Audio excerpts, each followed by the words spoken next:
নমস্কার বন্ধুরা, আমার ইউটিউব চ্যানেলে আপনাদের সবাইকে ওয়েলকাম। এটি হলো পদ্ম লোটাস। এটা মার্চ মাসের প্রায় শেষ দিক চলে এসছে। আমি এটি প্রতিস্থাপন করেছিলাম ফেব্রুয়ারি মাসে এবং একটি টিউবার এনে আমি এটি প্রতিস্থাপন করেছিলাম। আজ আপনাদের বলবো যে পদ্ম গাছের কীভাবে পরিচর্যা করতে হয়।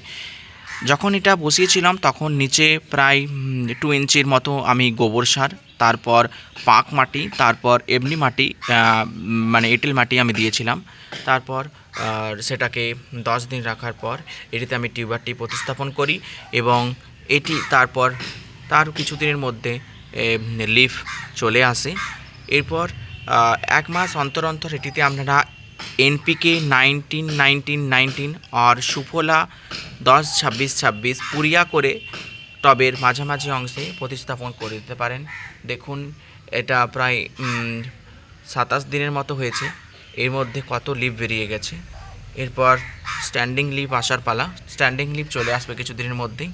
তারপর আপনাদেরকে আবার একটি নতুন ভিডিও করে বলবো তখন কিভাবে পরিচর্যা করতে হবে, কখন কোন মাসে ফুল আসবে।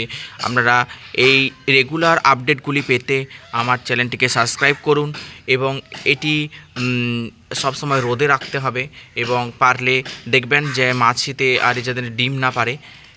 তারপর যখন কিছুদিন পর পর যখন অত্যন্ত গরম পড়বে তখন প্রতিদিন সন্ধ্যার দিকে আপনারা জলটা ওভারফ্লো করে জলটিকে আপনারা ওভারফ্লো করে দেবেন, তাহলে নিচের জলটা অতটা গরম হবে না, ঠান্ডা থাকবে।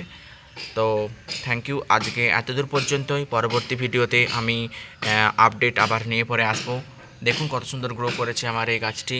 থ্যাংক ইউ দেখার জন্য ভিডিওটি, এবং লাইক করুন এবং সাবস্ক্রাইব করুন।